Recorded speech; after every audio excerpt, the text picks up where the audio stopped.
Okay, so we are reading Aghora, the left hand of God. We are on chapter 2, Shakti, page number 59 of the book and page number 32 of the PDF.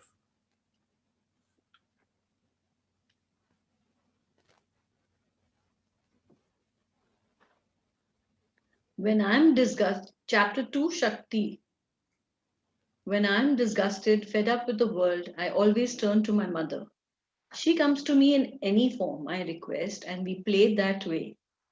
Sometimes she comes as my mother, sometimes as my wife, sometimes as my child.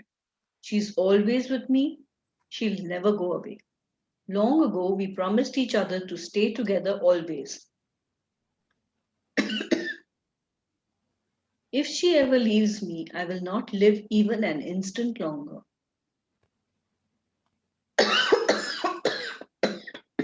Sorry. Who is she? My ego, the Shakti which self identifies with my body. If she leaves me, I have to die. Most people don't know the true value of the ego and they misuse her. But I think I am the luckiest man in the world because my Shmashantara has taught me all about my own ego and how to realize her as Adya, the original Shakti. She is being to be realized. So, so over here, this becomes very important here. She comes to me in any form I request and I play that way. So it is also a play. In shamanism, when you're going into the upper world and the lower world and actually connecting with your power animals and your helping spirits, you actually go and play with them, especially with the power animals. The thing is, come be with me, come play with me. This was the term which was constantly used in the shamanic program, where you actually go and play with your power friends. The reason that is there, you get to know each other, you connect with each other when you play. This is also very important. That's why we keep telling people also, whenever I go anywhere, that the family should play games together. If the family plays games together, they make a different kind of a connection than just sitting around. So it's important to play together. Okay, so they used to say that a family which prays together and eats together stays together. Now I would like to add plays together also. That becomes important. Now he says, who is she? My ego, the Shakti. Sir, most people don't know. Wait, if she leaves me, I will die. So you have to have a certain amount of ego to be able to survive in the world. If you do not have that ego, then you cannot survive in this world. Now, what is that Shakti? That is that ego. When it joins with the Godhead, it becomes one with the Godhead. So Shakti in the form of Kundalini is looking to go and merge with Shiva, which is at the crown chakra. So Shakti stays at the root chakra and it moves up the spinal column by bhedoing the various chakras to reach the epitome at the uh, crown chakra. Now, if I can control that ego, if I know what that ego means, then automatically I become more powerful. Maya Shakti. Ma is the source of all knowledge, the source of both delusion and release from delusion. She is the foundation and supporter of this universe and of all possible universes. She is called Adya because Adya means that which is first and which is therefore eternal, which has no beginning and no end, which is ever existent. This is the only way she can form the base of the cosmos. If she too were subject to creation and destruction, what sort of foundation would she be? No, she is beyond everything and she is the source of everything. So the Shakti is the Aadhaar. The Shakti is the Aadhaar. Shimangla, your mic, little bit you left out just. The Shakti is the Aadhaar due on which everything rests. Okay. Now in the workshops, we have something called pink sound. So we say that the hemisync signals rest on that pink sound to be able to be generated. Now, if the pink sound wasn't there, the hemisync signals could not be there. So, like that, everything that is created, it has a base in the Shakti, in that power, which is the creator of everything. Without Shakti, things are dead. It cannot be manifested.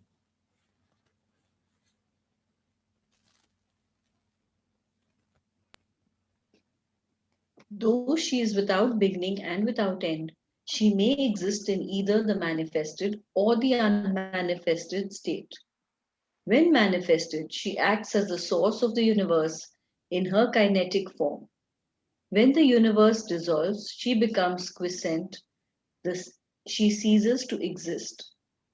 Energy is equally energetic, whether it is kinetic or potential, only its form differs.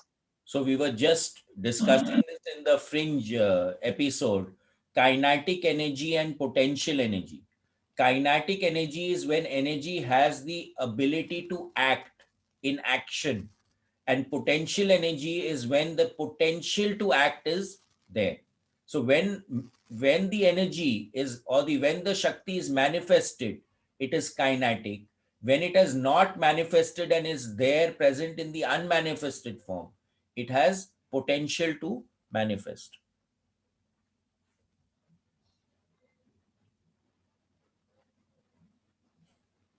And remember, you may eventually learn a few things if you work hard enough, but you will never be able to discover the origin of the universal mother, Adya. You should not even try to find out about it because it is not to be known. It is just not knowable. But when you become Ma herself, then there is no question of any distinction between the knower and the known. How can there be any knowledge of Ma when you have become Ma herself? So again, it is not possible for us to know the origin of anything without becoming the origin itself. Okay. And then there is nothing left to know. So there is always a striving till you reach your destination. Once you've reached your destination, then it doesn't matter anymore.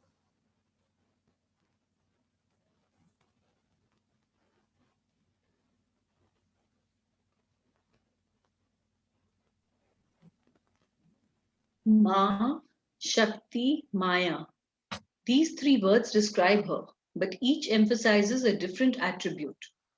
Maya is her delusive aspect, her capacity to bind one to limited forms. Shakti is her aspect of power and energy. And Ma indicates her maternal aspect, the motherhood of God. So again, three aspects. Maya, when she is attempting to test, let's say, when she's attempting to show you something which you think is real, then you have Shakti, which is the Adhar, which is the power which drives everything. And the mother figure is the person who looks after us and is omnipresent and always working for our good. Everyone is afraid of Maya because her job is to entice, to entrap, enthrall, to prevent people from escaping the cycle of birth and death. Why should they be afraid of her unless they are not confident that they can resist her blandishments? It is not as if she feels hatred or envy or any other selfish emotion for the beings she enslaves. How can she? She is just doing her job. So Maya wants to, it's not, it wants to create that illusion. So Maya is illusion. Now the idea here is to transcend that illusion. So it is not doing anything to really entrap you.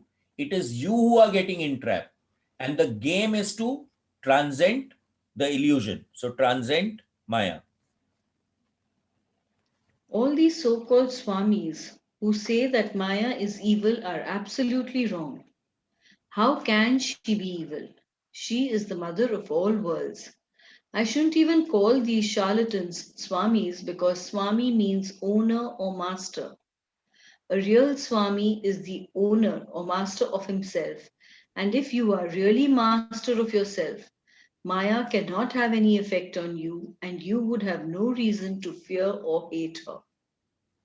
These cheats make such a mess of a thing that it becomes difficult to untangle the mess and explain the reality.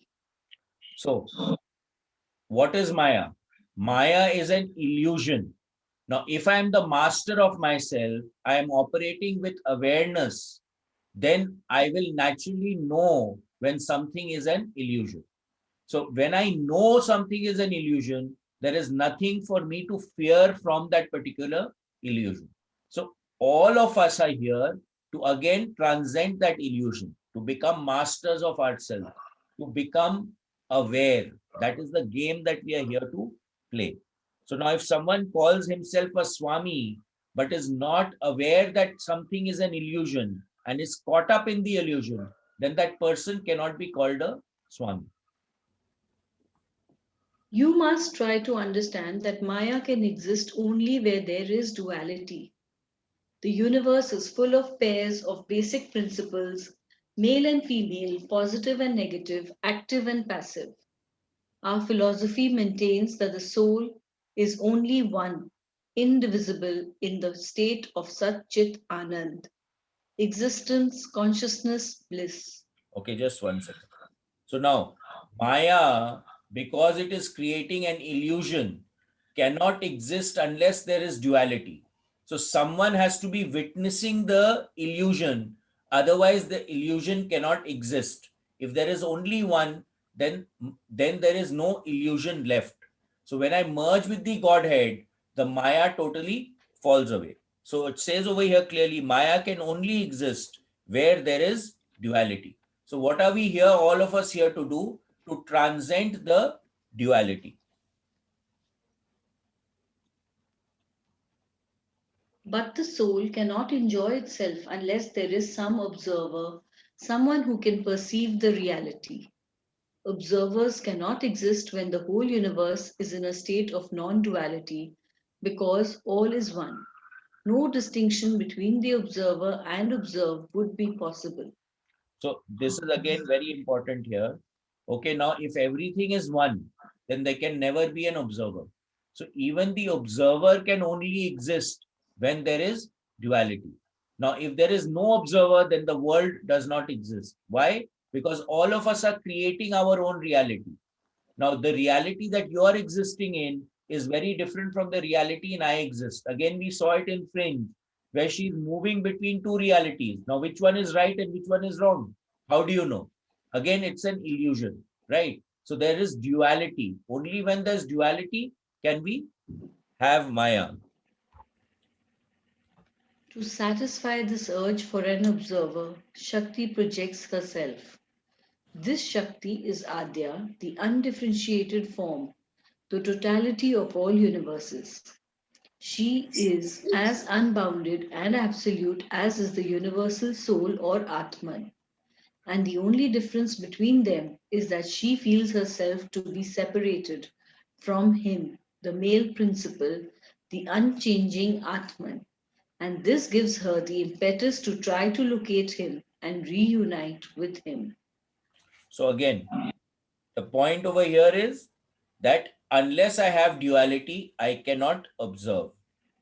And then, although she is a part of the universal soul, she feels herself to be separate and can only become one when she merges with the Shiva or the ultimate male principle, which is the unchanging Atman. Okay. So again, in this guy, what was his name?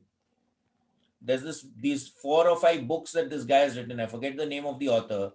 He termed it in the method of that ultimately there was one Godhead or there was one creator. That creator wanted to observe himself. So now how can a creator observe himself, because he is everything? So if you are everything, you can't observe anything. So he developed something called curiosity. Now, curiosity, he created a part of himself. He made a part of himself and he named him curiosity. Now, curiosity was told that go and observe as to what is happening. Now, curiosity found that too much is happening. So he could not do it himself. So he created multiple more curiosities. Now all of them also started to observe. They found there's too much to observe, so they create each one of those created more curiosity. So that is how also soul groups form.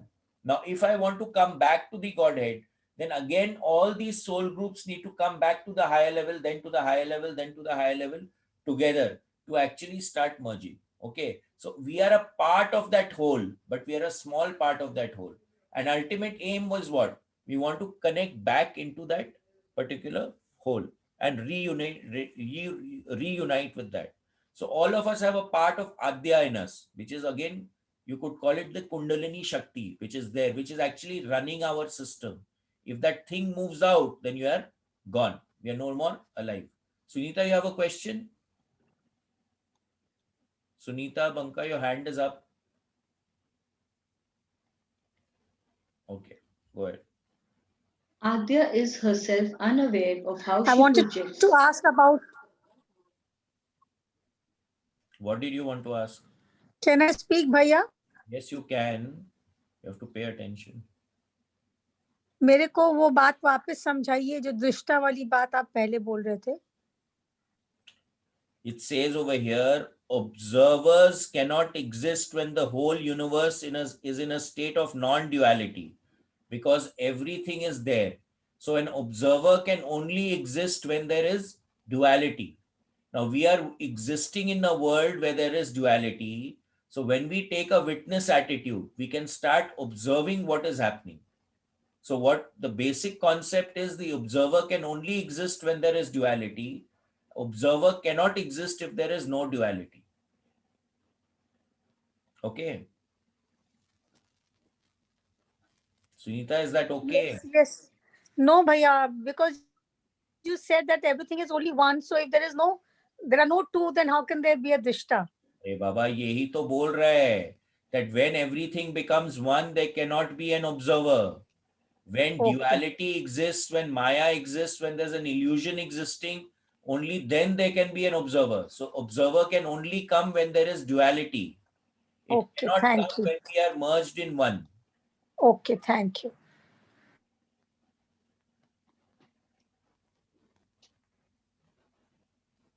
Adya is herself unaware of how she projects. The whole projection is spontaneous because of joy, the overwhelming joy of existence or Satchit Anand. Because the process of this projection is unknown to everyone, it is called Maya. So again, curiosity and Maya. Okay. So the curiosity creates the force of Maya because it wants to observe itself. The Eventually, curiosity of that Adya one, the curiosity of that one creates the Maya. Eventually, Adya herself begins to become individualized. Within her, separate egos develop and become individuals. At some point, these proliferated forms begin to grope for the ultimate. At this point, the universal soul gets the observers he had yearned for.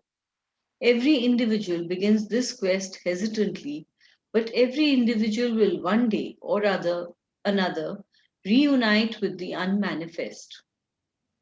Separately, the soul and Adya are impotent. Together, they create a beautiful play. When the play is over, the projection is reabsorbed into the projector until the next cycle of creation. Isn't it wonderful? So again, if you understand the concept, the total created the curiosity, curiosity created 100 more curiosity, 100 more curiosities created 100 more curiosities, which became the individual ultimately. Now if they want to reunite, all of them have to reunite with the Godhead, and that is the striving. Once you wake up and once you start becoming aware, there's ultimate striving towards joining the Godhead or the unmanifested.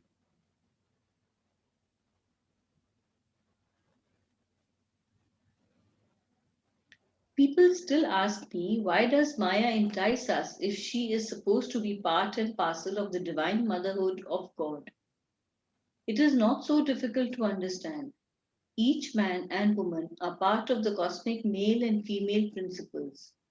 In each human, buried deep down inside, is the remembrance of the indescribable bliss of unity, of the joy which caused the projection in the first place.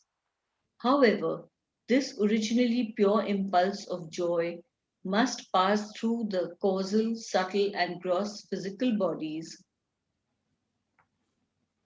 which are like sheaths around the indwelling soul. As the impulse passes through each sheath on its way to our waking consciousness, it is slightly refracted or perverted by our limitations. Okay, so over here, what is happening? This is the Adhnareshwari concept, right? Each of us have the male and the female portion within us, and we are all looking for the opposite. That's why normally the male is attracted to the female and the female is attracted to the male. We are all looking for that bliss of unity. Okay, now as we are coming down, right?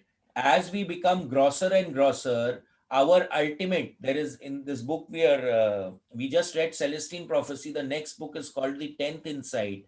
In that they call it the life vision, where or the birth vision, where we before we take birth we have a vision as to what we want to create, what are the experiences that we want to have.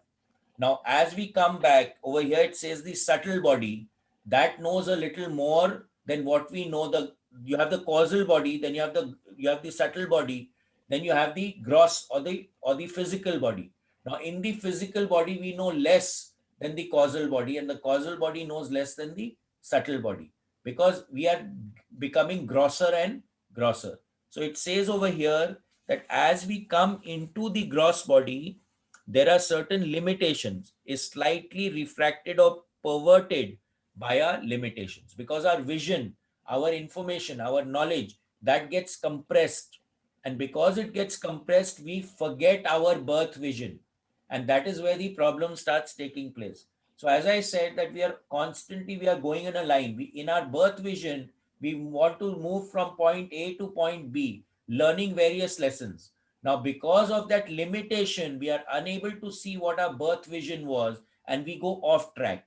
That is where the patterns in our life come up to bring us back into the track. Okay. So, over here, as we come back from that expanded state of consciousness, we are coming to a compressed state. So, we create limitations for ourselves. Now, in awareness, what are we attempting to do? We are attempting to expand that awareness, to connect with that expanded state of consciousness so that we can connect into what we are meant to do, right? We are constantly talking about the flow. So what is that? When I connect into the flow, I connect into that expanded state which actually knows more than this limited state of consciousness that we are normally operating on. So it says here very clearly it is slightly refracted or perverted by our limitations. The purity is deflected slightly in each passage so that by the time the impulse becomes conscious, it is more or less impure, depending on the individual. That is the true Maya, a pure impulse filtered down into our limited conscious minds, which incites us to perform karmas, which in turn tighten our bondage to the samsara. So now, because we do not know our world vision or our birth vision, we make actions which are not in tune with our birth visions or what I was meant to do. And that keeps us getting involved more and more in this illusion that is created by Maya or the samsara. The individual personality, when it is overcome by joy, creates multiple thought waves which project for their own fulfillment. It is like the cosmic projection, but because of impurities, it is limited. These thought waves are projected from the causal body as a result of past karmas and are therefore imperfect. So now what is happening? All our thoughts are basically being projected into the universe and are playing to get manifested. Now, the more pure the thought, the more the possibility of it being manifested. Now, if it is impure, if there are imperfections in the projection of the thought, then creation will not happen. So, for example, you want to become a rich man, okay? But then you are thinking simultaneously, if I become a rich man, then I'll have so many servants, they'll become a headache. I'll have so many cars, I'll have to maintain them. I'll have so many workers, I will have to pay their salary. Now, there is a pull to become a rich man, and there is a pull again that the issues that they will create. So, one thing is taking you in one direction, the other thing is taking you in the other direction. So, unless we have purity of thought, okay, the purity of thought will not, your thought will not manifest. And when we do things which are not in tune with our life vision, that is when we create karmas. And naturally the karmas of our past action, we will have to face the reaction. So it says over here, these thought waves are projected from the causal body as a result of past karmas and therefore are imperfect. So over here they are bringing in the concept of the prarabdha and the sanchit vasanas. All the actions that we are taking is dependent on our previous actions or our previous thoughts. Even thoughts are actions. So what is the result of whatever is happening right now is our own thoughts, which is resulting in whatever is happening with us. So we can't blame God. We have to blame our, we have created our own reality. Most people forget that these thoughts are simply temporary manifestations and they try to cling to them or avoid them altogether should they be uncomfortable. But if you know something about them, you can choose the way that they are destroyed. That is why my mentor taught me that complete gratification of desire is the only way to become free of Maya. When all the imperfect projections are eliminated, then only can you see the real thing. So again, what is he talking about here? He is saying that people get stuck with the temporary illusion. Now, the only way that you can transcend the illusion is to indulge in the illusion so much that that desire gets totally satiated and it doesn't have any hold on you anymore. This is also what Rajneesh said, that if you have a desire, you indulge it so much that it doesn't remain a desire anymore. So he's saying the same thing. Complete gratification of desire is the only way to become free of Maya. So if let us say I give one laddu to someone, he'll enjoy it. Then I say, no, you have to have two laddus. Then after you have to have 10 laddus. You have to have 100 laddus. That guy will get so this thing with laddus that he won't have a laddus anymore in his life. Right? So indulge in it so much that you do not want it anymore in your life. Maya is very terrifying. It is true. In fact, to frighten is really the function of Maya. Maya will always frighten you or try to, but she will never hit you if you try to come near. So People are afraid they'll be finished if they leave off whatever they are doing in their lives. If I lose all my money, what will become of me? 1 second. So over here, Maya will always frighten you or try to, but will never hit you if you come near. So what are we every time when you're scared? So what we are saying here is that Maya is when you're operating in fear. So if you're in fear, there is a problem. But if you face your fear, then automatically it doesn't hit you. You can transcend the fear. So the only way to take care of the fear is to face the fear.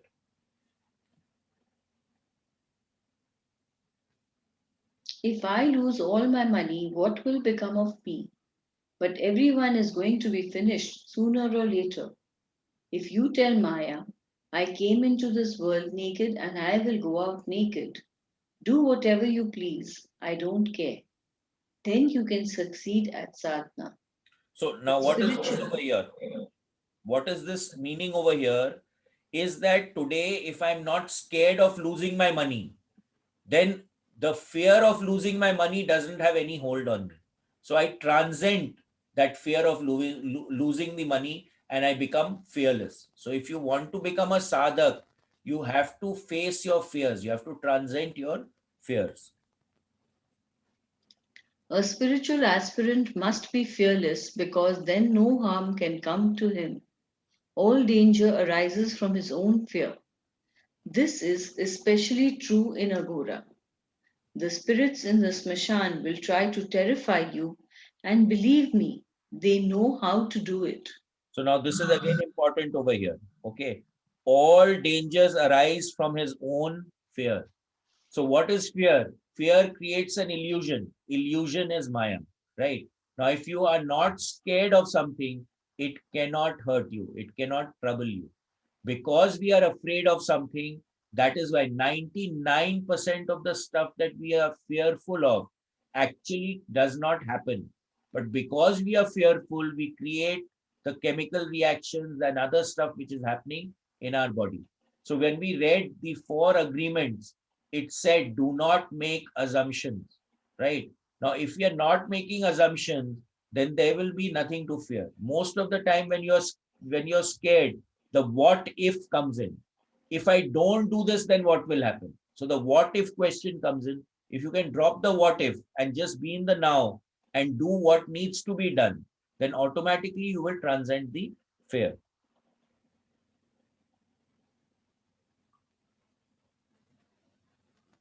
As long as you keep your wits about you, they can't do anything to you.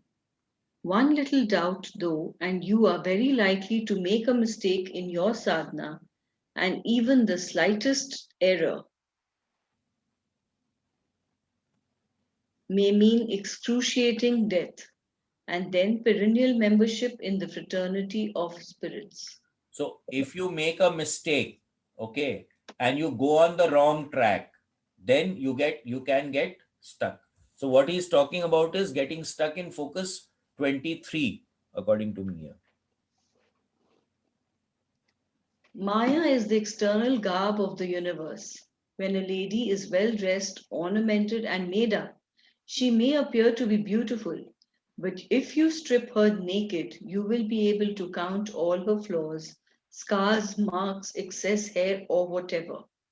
When you see Maya, you must look underneath to find out her real nature. So you have to transcend the illusion. You have to look below the illusion to come to what is actually the truth. So this is again where expanded awareness starts to come into the picture. The more aware you become.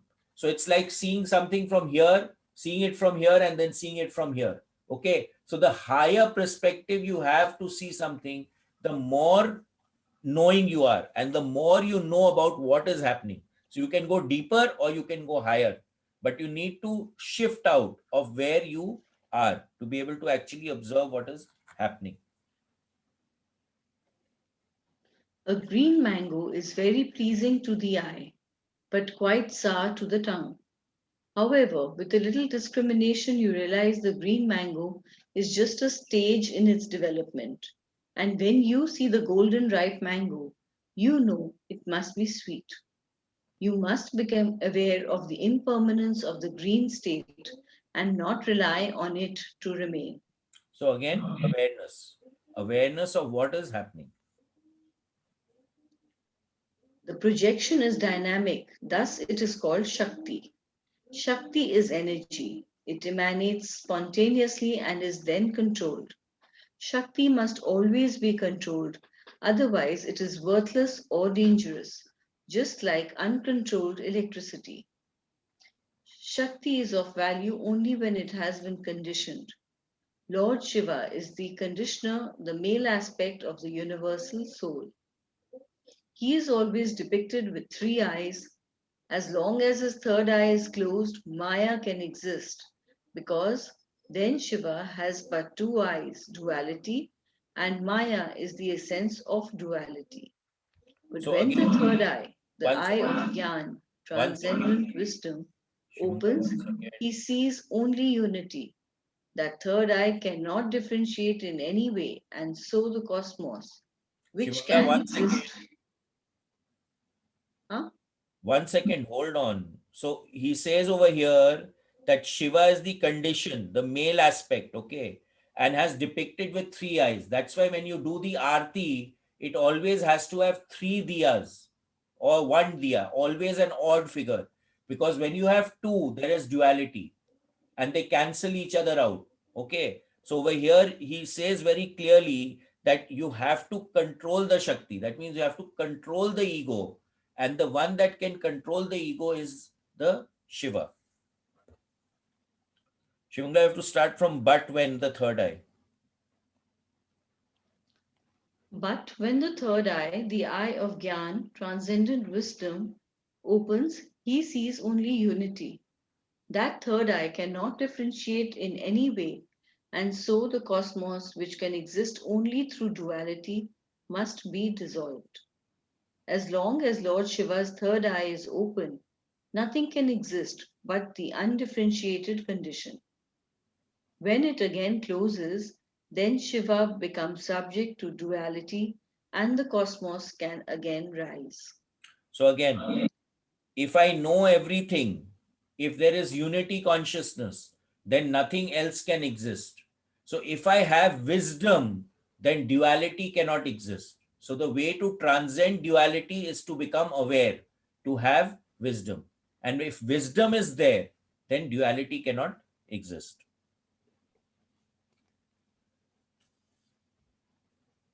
And this is why Smashan Tara has three eyes.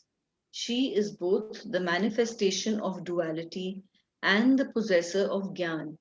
So loving her will never bring you grief. That is why she is called Tara. She makes you cross over the sea of duality and reach unity. Tara will never fail you, far from it. But if you love Maya, who is pure duality, you will become trapped in the manifested world for millions of births to come. You have the choice of loving Maya or Ma, the superficial or the deep. You can't do both. Ma is never cruel. She always gives you what you desire. So what does this mean? That you can love the ultimate force or you can love the illusion. Whichever one you love, that is what you will get. So where is your awareness? Where is your focus of attention? Having said that, Ma is the Adhar. So the illusion is also based on the Ma. And she is ultimately compassionate. So when we say, when we are going into these expanded states, the guys up there are ultimately compassionate and they are filled with love. They are not going to not give you what you want, but you have to have clarity of thought of what you want. Otherwise, you're going to get something that you actually don't want, but you're thinking that you are saying that you don't want. Okay, so again, no, not, don't. They don't understand all that. If you say something, they are going to be compassionate and give it to you. So the more clear you become with your thinking process, the more better your manifestation automatically becomes, because you're connecting with Ma and not with Maya. If you want Maya, Ma's skin, you get it. And Ma will see that you get it until you are satiated with it. Ma believes in giving you what you want. She gives it directly from her own being because she is a mother. A mother feeds her own essence to her child in the form of milk. When you ask Ma for gratification of your mundane desires, that is just what you will get. She will keep you in the mundane world, drinking the milk of Maya as long as you ask to remain there. So again, she is ultimately compassionate. So you will get whatever you want and whatever you are looking for. If you are looking for stuff, the materialistic stuff in this of this world, that is what you will get. If you are looking for her love, then that is what you will get. If you dream of sex daily throughout your life, it is likely that you will be craving sex at the moment of death too. So Ma will say, all right, my child, if you want sex, take as much as you can, and she will help you enjoy plenty of sex by seeing that you are born as a pigeon or a cock or a sparrow. And when you have had enough, when you are thoroughly satisfied, When you cry, "Stop it, please stop it," then Ma will make you move on to new things. So, what are you thinking? Okay. Now, many people say at the time of death, I'll think of this, I'll be over. But you have to be practicing thinking what you are thinking. Otherwise, you're not going to be able to think at a moment of stress that thing that you think that you will think. Okay. So, whatever you are thinking of, that is what will manifest in your life. Ma wants you to learn your lesson. That is why you find a meat eater reborn either as a predator or prey, or as both in succession. Human beings cry a lot at funerals of their own kind, but they have absolutely no thought for the sufferings of the animal they slaughter. They never hesitate to kill and eat. Just think, first they kill the chicken. Often they will cut its throat and let it bleed to death, which is the most painful way to die. Then it will be cleaned, cooked, and eaten. And if it happens to be tough, everyone will curse it for not satisfying their palates. How many humans would give beautiful, tender, lean meat if they were slaughtered, dressed, prepared, and served? Meat eaters conveniently forget that animal mothers too love their children. Do they ever think of agony a hen goes through when her chicks are slain in front of her eyes? Or a cow, the embodiment of motherliness? Do they consider how much she suffers when she sees the slaughter of her beloved calf, whom she has grown in her own body and nourished with her milk, whom she loves more than her own life? Do these so called humans ever think of the terrible pain they cause to the mother cow? Could they endure their own children being murdered before their own eyes? How is Ma to teach such donkeys?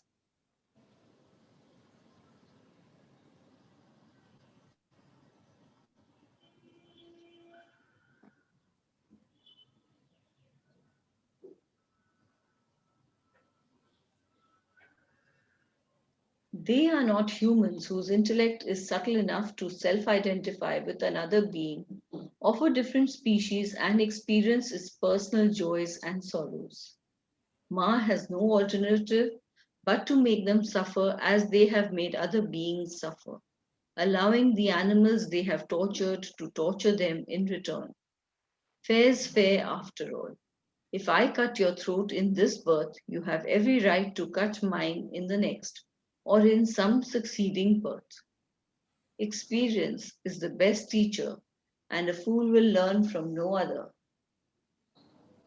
Actually, Ma is not enticing us at all. We are enticing ourselves.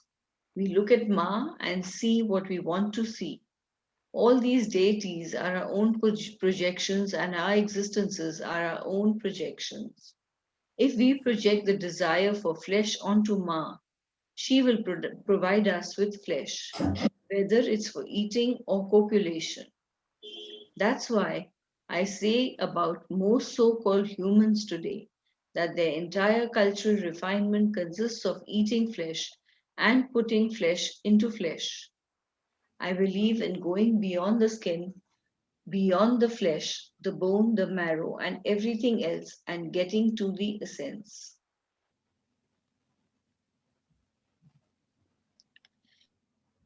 If you want to progress spiritually, you must forget everything except the face of the mother. She will offer you the entire cosmos to make sure you have no desires left. But when you arrive at the stage where you can pass up all the temptations when you succeed and she accepts you as her own child, then you never again have anything to worry about. Once Ma came to me, she told me, "I'll make you ruler of the world." I laughed and said, "Ma, thanks to thy grace, I know some of my previous births, and I know I've already attained the most of the world can offer. I don't need to do it again. All I want is thee." And she smiled and accepted me. So again, what is happening here? That we are creating our own world. everything that is around us is happening because of what we are desiring, of what we are wanting, right? And ultimately, when we get into the flow, then whatever there is something, it's like tathastu. We hear of our old sages, etc. If they said something, it manifested. Why? Because they were one with nature. And if they said something, then nature had to respond. Okay, this was in that movie Avatar. It says that Aiwa has responded, and all the animals, etc., came to attack those invaders. So ultimately, what is there? If we are in connection with the mother, if we are in connection with the universal consciousness, then whatever we desire will start to manifest. Let's stop here. You want to stop here? This was a little heavy topic. Hmm. Okay, anyone, anything to say?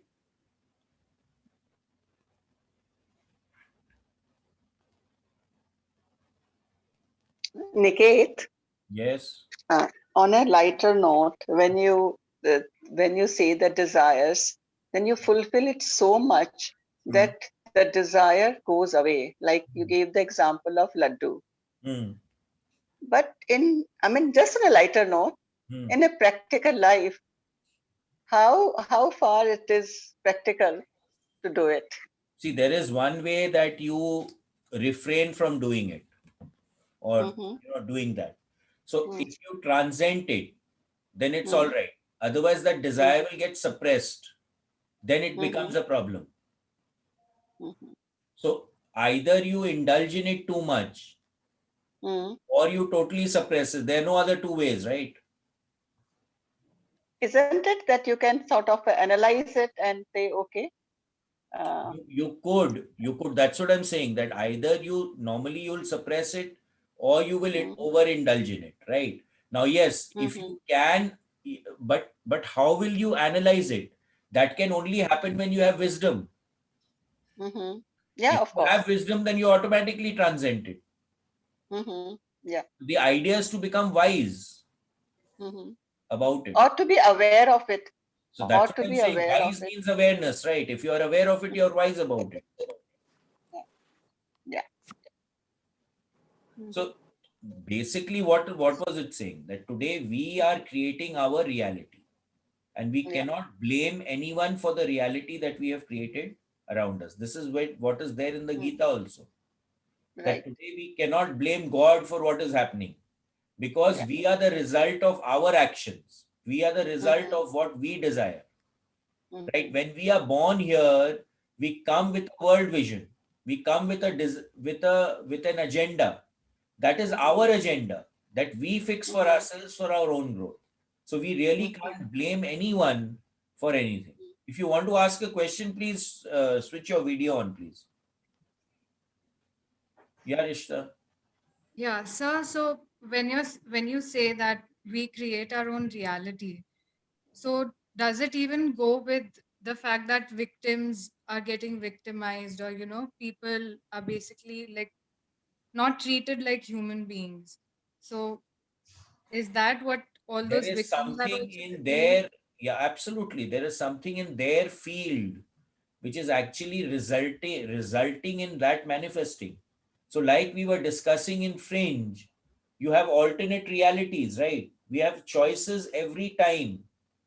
I mean, again, the four S's, when we talk of the four S's, the story was that I was in my sister's place and this talk on Gita was going on. Nagarji was doing it. I'm talking about maybe 5, 6, 7 years or 8, 10 years back, maybe. I don't know.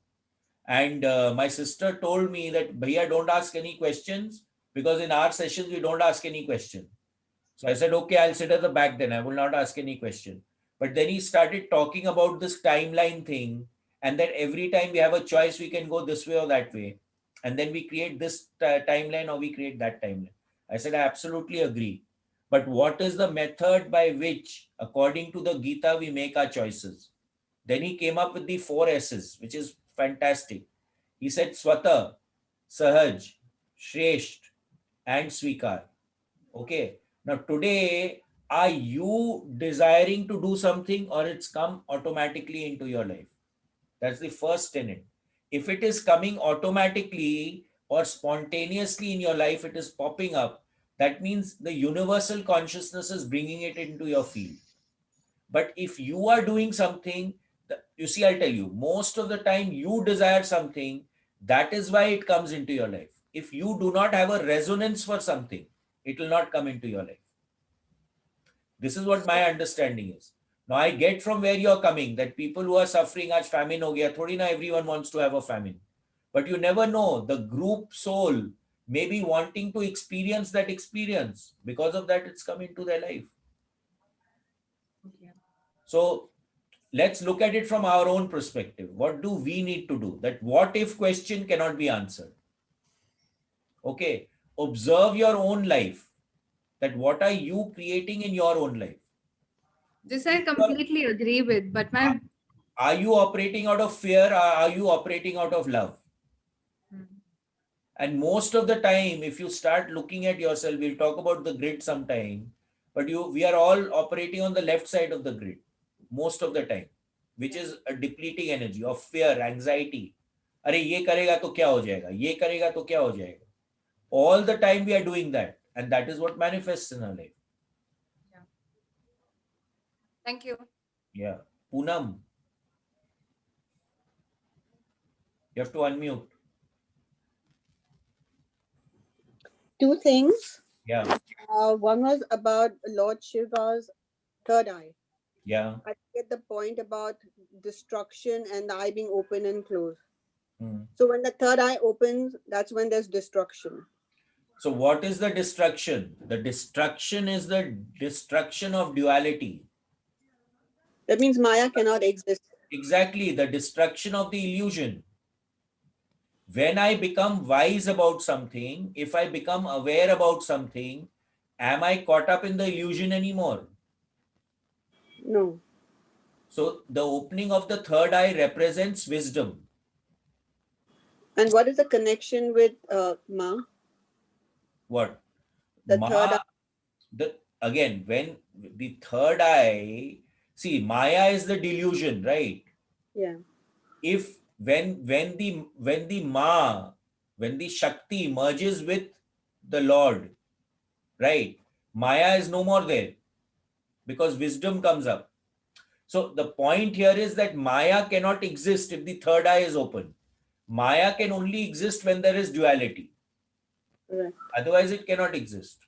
So when Ma merges with Lord Shiva, then There is duality nothing comes. left. It becomes whole again, right? Right. If there is wholeness, then where is the illusion? There's no more illusion. If you know everything, can you know anything? You know everything. If you know everything, you know everything. There's nothing to know anymore. So the illusion vanishes. This is my understanding. Okay. Kind of heavy, but yes. Yeah. One more thing I wanted to know about when you said exhaust all your desires. But Yeah. that's not how you're creating more vasanas, more. What about the karma that you're doing? If you overindulge in anything, there is a price to pay for it at the end of it, right? So you're not putting anything to an end. You're starting something else. Okay. So then again, it in my view again, I would say that what is the consciousness with which you are doing that? Okay. What is the consciousness with which you are doing that action? So That will start coming if in. I overindulge in something with the aim that I want to get it over and done with so that I Correct. not crave it, then it's okay. Then I'm not creating further vasana. Exactly. That is the point. Okay, That is the point. I get it. I want to satiate that desire. I want to transcend it. So I indulge in it so much with that intent that I've transcended it now. I don't need to have it anymore in my life. Okay, now I get it. So what is the intent with which we are doing that action makes all the difference. So from that sense, even a murder could not have any consequences because your intent is Depending on the that sense or the consciousness with which you are doing it. doing it. Today, a soldier is firing at an enemy and killing that enemy. Yeah, Now, what is the consciousness with which that soldier is doing that? yeah. for his motherland. So he's been ordered. That is his duty, Correct. right? So Doing his duty. now is it wrong or is it right? It's right. Then So no vasanas, so no the further. action is not what determines what the result is. Let's put it that way. Okay, The intent. it's the intent which is more important in my view. Yeah. Today a mother will slap a child, right? Now you go and slap an adult. Now what is the consciousness with which you slapped in both cases? Different. So Absolutely. there, may I cut in here? So Yeah. that way we are legitimizing all the wrong actions, so to speak, that Again, we are. if you are, again, I'm repeating, okay? What is the consciousness with which you are doing that action? Think about it. नहीं, अगर consciousness होगी ही नहीं, अगर होगी तो आप वो करोगे नहीं. Exactly. या If और you are, कॉन्शियसनेस है ही नहीं, अगर इंटेंशन ही गलत है, अरे तो तब then you have to face the you have to face the consequence. consequences then. या You have to face the consequences. Nikhil ji, बहुत अच्छा चैप्टर था ये, और मेरे दिमाग के कई जाले जड़ गए, Very कई good. चीजों को उत्तर मिल गए मेरे को. I enjoyed that. थोड़ा सा heavy था. Thank you, Bhaiya. Thank you. Pooja, Pooja, you got what I'm it? saying, right? Yeah, I got it. Thank you. Yeah, I think thank you, Bhaiya. Thank you. background of the Gita helps a lot in understanding this chapter. Correct. Had I not been studying it, I would have found this a little too much to deal with. Yeah. A lot of the principles were spoken about. Yeah, absolutely. Absolutely. Thank you. Okay. Anything else, anyone? Otherwise, we'll wrap up. Yeah, I wanted to know how we can get rid of unnecessary thoughts. Like a lot of times we Join want the to concentrate on workshop. something. Okay, I'll do I'm that. serious. Thank you. I'm serious. It really helps because it gives you tools. I don't know, people here have attended the program. Yes, it does. It It does. gives you tools to handle this. Otherwise, you are just talking about it from a intellectual concept, and wisdom will not come unless you have experience. Are you getting what Okay. I'm saying? Yes, Bhaiya. In the workshop, you actually experience it. You experience the state of no thought. So when you experience it, you understand that yes, this is possible, and then you get tools to be able to access it. Now, Okay. if you have a desire, what is it? It's a thought, right? So if you can go into a state of no thought, then you can transcend the desire also. Yes, Bhaiya. You have a thought of the desire, that's why Little it's bit. coming, right? Yes. If I have no thought, now where's the desire? That like I was connecting it with these patterns which keep repeating, which probably I do not want in my life, Yeah. but they keep repeating. So how do I? And I don't want. I'm not thinking about them. They're not. I'm not desiring them, but it still happens. So why Because does there's it a happen? resonance in your field. That means the universe is telling you to pay attention. So you need to pay attention. What is the origin of the pattern? Where is that pattern coming from? What is the pattern wanting to tell you? All these things we talk about in the workshop Okay. When is the next workshop happening, Mia? this weekend. And what is the duration? I'm sorry, 9 to I 6. don't know much about it. It's 9 to 6. 9 in the morning till 6 Yeah, in the evening. 6:30 actually. Okay, ma'am. Okay. Depends on the participant. So we have to register for it online and Yeah. at the No, website. you call up Gargi, she'll register you, or you go online and register also. You can do that. You can go to the website and register. Otherwise, call up Gargi. You have Gargi's number? No, I don't Just have. write it down. 96. Just a minute.